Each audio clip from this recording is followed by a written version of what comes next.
So guys, once again, you are most welcome in St. Xavier Schools online classes. So guys, today our topic will be narration. So this is very important topic for all the academic students. But guys, you must know the meaning of this word so that we can understand this topic properly. So this word has been taken out from the word narrate, and at it is written narrate means to say or to tell, यानी कि किसी को हम कोई बात कहते हैं या बताते हैं उसको हम नैरेट बोलते हैं, और इसी से नैरेट शब्द का उद्गम हुआ है जिसका अर्थ होता है वर्णन करना। इट मीन्स नरेशन में हम किसी बात का वर्णन करेंगे या कोई स्टोरी बताएंगे, कोई इवेंट बताएंगे या किसी भी घटनाक्रम के बारे में बताएंगे, और otherwise we will tell about someone's word. So look at the definition of narration so that this can be clear in our mind that what is the narration. So the definition of narration tell us the art of reporting others word is called narration. Means जो first type है उसमें हम क्या करेंगे, किसी भी दूसरे व्यक्ति के शब्दों को, किसी से भी सुने हो चाहे हमें, उन शब्दों को जो बताने की जो कला होती है वो नरेशन होता है। और narration is the use of a written, चाहे आप लिखी हुई बात को भी बता सकते हैं, और you can tell about the spoken commentary, या किसी के बोले हुए शब्दों को बता सकते हैं। किस लिए? To convey a story to an audience, कि हमारे श्रोताओं को कोई कहानी या कोई वृत्तांत बताया जा सके। सो इस आधार पर हमने नरेशन को दो भागों में बांट दिया गया है कि किसी भी व्यक्ति की बातों को हम दो प्रकार से रिप्रेजेंट कर सकते हैं। वन इन डायरेक्ट स्पीच, जिसको हम डायरेक्ट कथन बोलते हैं। Second one is indirect speech, जिसको हम इनडायरेक्ट कथन बोलते हैं। तो अब ये हमें पता होना चाहिए what do we mean by direct speech, कि डायरेक्ट स्पीच एक्चुअली होता क्या है। सो डायरेक्ट में क्या होता है, when we express someone's words as it is, जब हम किसी के भी शब्दों को जैसा उसने बोला उसी प्रकार से यदि व्यक्त करते हैं तो वो जो वाक्य होता है वो किसका होता है, डायरेक्ट स्पीच का होता है। इसका मतलब डायरेक्ट स्पीच में वक्ता की बात को ज्यों का त्यों रखा जाता है। So what is the second part, it's second part is indirect speech. Indirect speech में क्या चेंज होता है, when we express someone's words, शब्द तो दूसरे के ही होंगे यानी बात किसी दूसरे के द्वारा बताई गई होगी, but in our own words, लेकिन वो किस में बताएंगे, हम अपने शब्दों में बताएंगे। एक एग्जाम्पल लेते हैं डायरेक्ट स्पीच का। Ram said, comma inverted comma begin, he is, sorry we will take I am young. सो देखिए डायरेक्ट कथन में क्या था, यहाँ कहने वाला कौन है, राम। राम ने क्या कहा, आई एम यंग, स्वयं के बारे में बताया। But in indirect how we will tell, ये जो राम के द्वारा जो कही हुई बात थी इसको हम कैसे व्यक्त करेंगे, कैसे रिप्रेजेंट करेंगे, और इसको जो रिप्रेजेंट करने की जो कला है, ट्रिक है, वही क्या होता है, नरेशन में इनडायरेक्ट स्पीच होता है। सो राम सेड, ये जो इन्वर्टेड कॉमाज में जो रखी हुई बात थी ये वक्ता के द्वारा कही गई बात थी।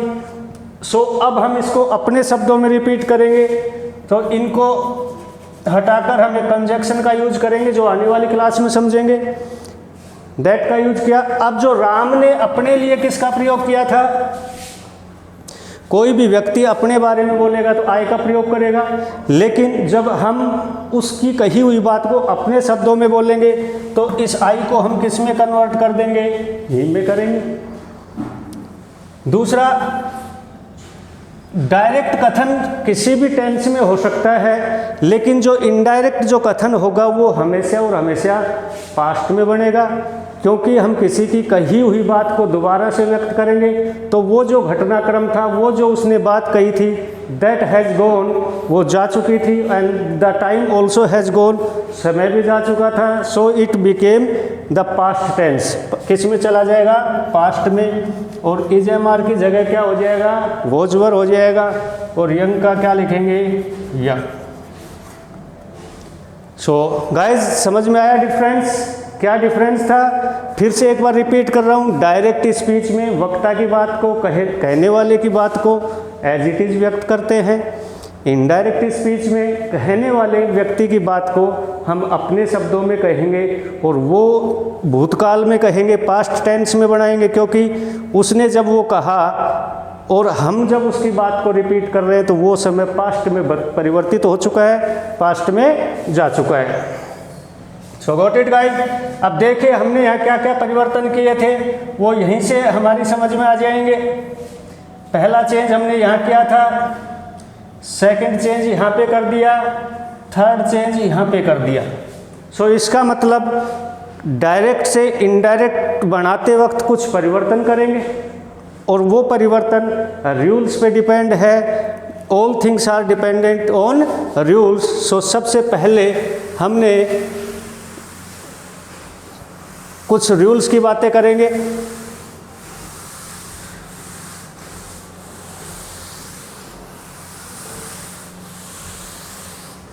सो गाइज यहाँ से बात करते हैं। वैसे आप नरेशन पढ़ेंगे तो देखेंगे कि कभी कभी हम पहला चेंज यहाँ से करेंगे तो यहीं से करते हैं। इस एग्जाम्पल को दोबारा से देखते हैं। Ram said comma inverted comma begin I am young inverted comma close full stop. Full stop इसलिए आया है क्योंकि वाक्य कैसा है, अफर्मेटिव है। सो अब देखिए इसका जो फर्स्ट पार्ट है, फर्स्ट पार्ट का जो ये भाग है, it is called reporting verb.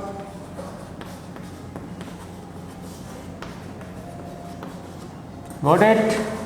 Second जो पार्ट है कंप्लीट, जो इन्वर्टेड कोमाज के अंदर रहेगा, ये पार्ट, इसको हम क्या बोलेंगे, reported verb.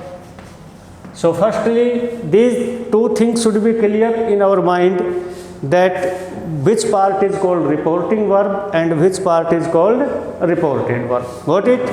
So first change we made of in reporting verb, change the reporting verb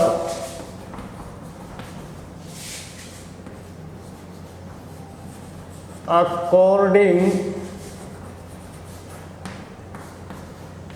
to the type of sentence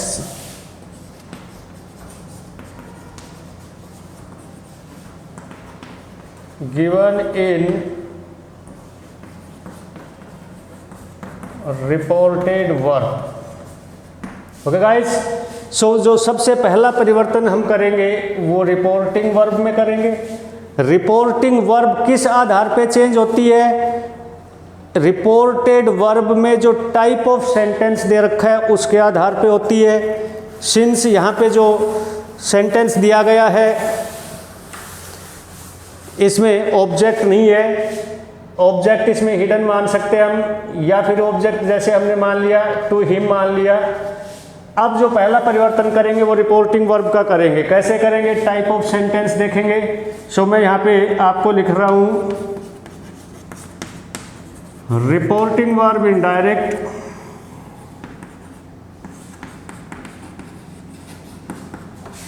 फिर लिख रहा हूँ सेकंड कॉलम क्या होगा, type of sentence in reported verb, और थर्ड जो पार्ट होगा वो क्या होगा, reporting verb in indirect. Okay guys,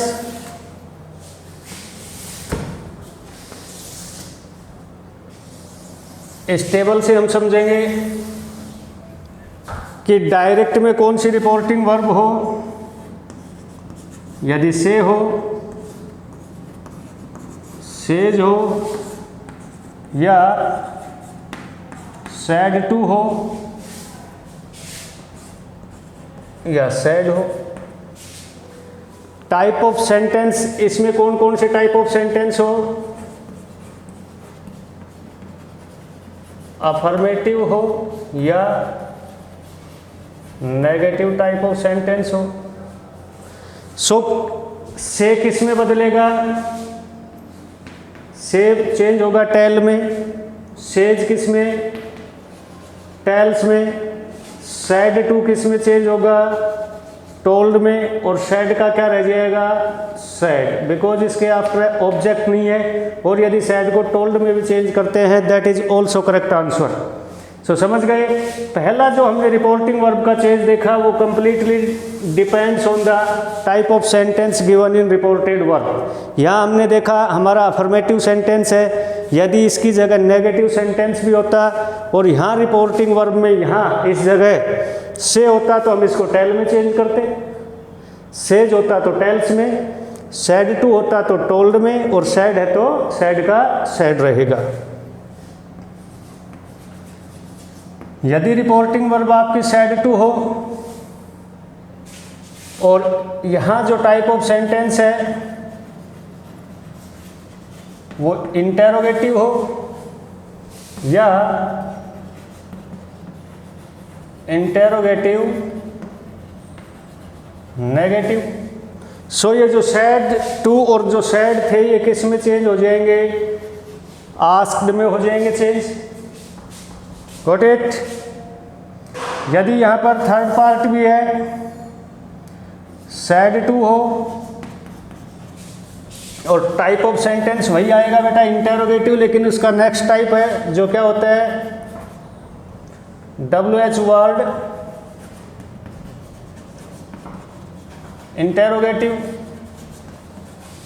या WH वर्ड इंटेरोगेटिव नेगेटिव, कोई से भी टाइप का सेंटेंस हो, फिर भी सैड टू को हम किस में चेंज करेंगे, आस्क्ड में करेंगे।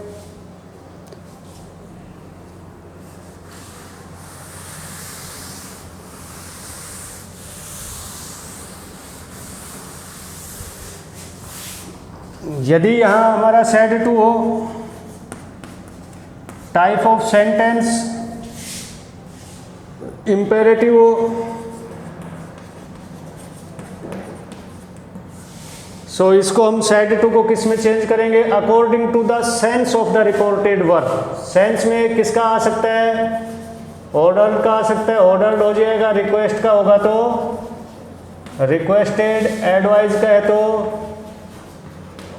Advised. Got it. Imperative sentence में वाक्य के सेंस के अकॉर्डिंग डिपेंड करेगा कि ये जो रिपोर्टेड वर्ब है इसमें ऑर्डर की भावना है तो ऑर्डर्ड हो जाएगा, रिक्वेस्ट का मैसेज है तो रिक्वेस्टेड हो जाएगा, और एडवाइज रिलेटेड कोई बात है तो एडवाइज्ड हो जाएगा। सो गाइज, नेक्स्ट होता है रिपोर्टिंग वर्ब में सैड टू हो, यहाँ आपका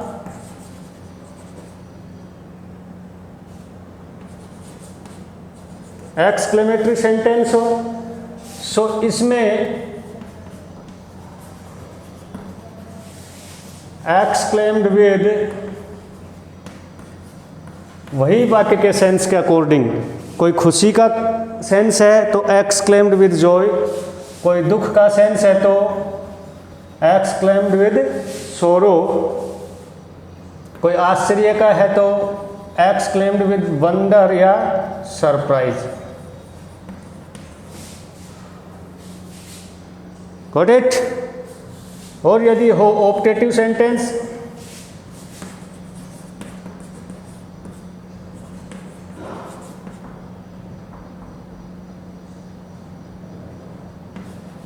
और इधर अपनी रिपोर्टिंग वर्ब में हो सैड, तो रिपोर्टेड वर्ब में क्या होगा,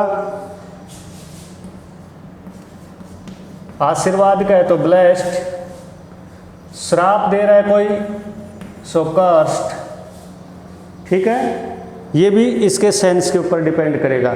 सो ये था guys rule reporting verb change करने का। अब एक एग्जांपल लेते हैं, इससे हम देखेंगे कि रिपोर्टिंग वर्ब कैसे चेंज होगी। 1 बाय 1 चेंज सीखेंगे हम यहाँ पर। सो एग्जांपल लेते हैं, Ram said to me, comma inverted comma begin, she is my sister, inverted comma close, full stop. फिर से मैं रिपीट कर रहा हूँ, फर्स्ट पार्ट जो आउट ऑफ इन्वर्टेड कॉमा होता है उसका ये पार्ट जो होता है रिपोर्टिंग वर्ब कहलाता है, और ये कंप्लीट जो इन्वर्टेड कॉमाज के अंदर होता है रिपोर्टेड वर्ब कहलाता है। जो फर्स्ट चेंज जो करेंगे हम रूल्स के according, change the reporting verb according to the type of sentence given in reported verb. So सबसे पहले रिपोर्टिंग वर्ब हमने देखा सेड टू है, तो सब फिर उसके पश्चात हम देखेंगे type of sentence reported verb में क्या दे रखा है।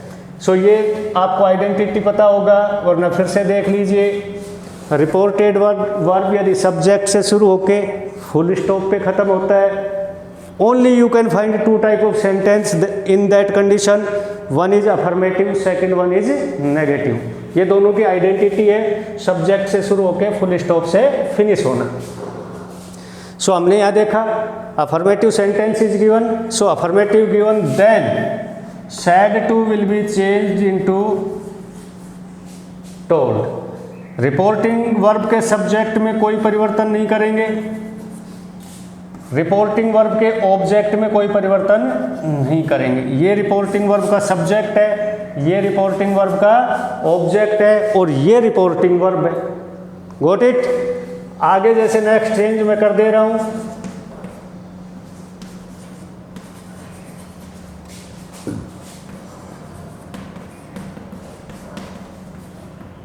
Okay guys. सो पहला चेंज समझ में आ गया सभी के। अब नेक्स्ट चेंज हमने क्या किया, ये जो डायरेक्ट स्पीच में कॉमा एंड इन्वर्टेड कॉमास दे रखे थे, हमने देखा इनडायरेक्ट में इनका कहीं भी प्रयोग नहीं किया गया, यानी कि इनको रिमूव कर दिया गया। सो यदि हम किसी चीज़ को इसमें से रिमूव करते हैं तो 2 वाक्य सेपरेट थे, अब इनको हमने एक में कन्वर्ट कर दिया, तो जोड़ने के लिए किसी न किसी का प्रयोग करते हैं। तो जो सेकंड रूल है वो क्या होता है, एप्रोप्रिएट कंजक्शन, कि उचित कंजक्शन लगा के दोनों वाक्यों को जोड़िए। सो कंजक्शन की क्या कंडीशन है ये देख लीजिए। कंजक्शन भी डियर स्टूडेंट्स डिपेंड करता है type of sentence given in reported verb, कि रिपोर्टेड वर्ब में किस प्रकार का टाइप ऑफ सेंटेंस दे रखा है उसी प्रकार का कंजक्शन होगा। जैसे यदि रिपोर्टेड वर्ब, यहां लिख दिया मैंने टाइप ऑफ सेंटेंस, और यहां हम किसका जिक्र करेंगे, कंजक्शन का। इसको अलग अलग नाम से भी जानते हैं, कोई लिंकर बोलता है, कोई कंजक्शन बोलता है, कोई ज्वाइनिंग वर्ड्स भी बोल देता है, कोई लिंकिंग वर्ड्स भी बोल देता है। सो देखिए फिर से, रिपोर्टिंग वर्ब में यदि आपका टाइप ऑफ सेंटेंस हो कौन सा, अफर्मेटिव हो या नेगेटिव हो, और एक्सक्लेमेटरी हो या हो ऑप्टेटिव, इन चारों ही कंडीशन में जो कंजक्शन लगेगा, यानी कोमा और इन्वर्टेड कोमा की जगह जिससे हम वाक्य को जोड़ेंगे वो शब्द क्या होगा, दैट होगा। यदि यहाँ आ जाता है इंटेरोगेटिव और इंटेरोगेटिव नेगेटिव, उस स्थिति में कंजक्शन किसका प्रयोग करेंगे, इफ का प्रयोग करेंगे। यदि यहाँ आ जाता है आपका WH इंटेरोगेटिव,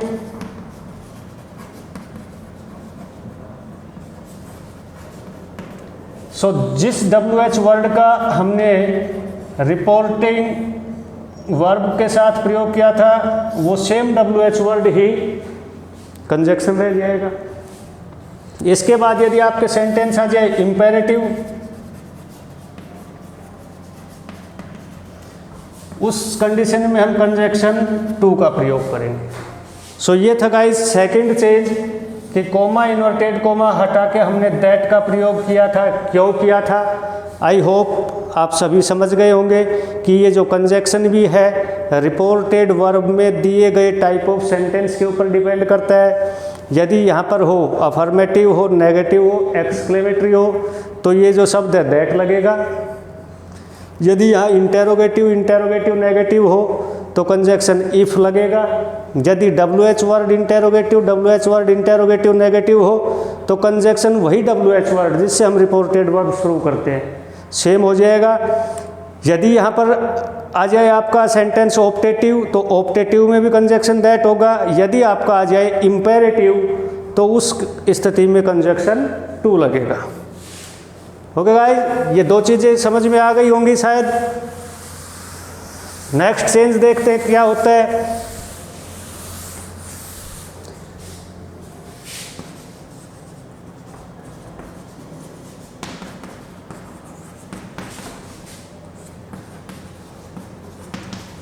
ये अपना एग्जाम्पल था।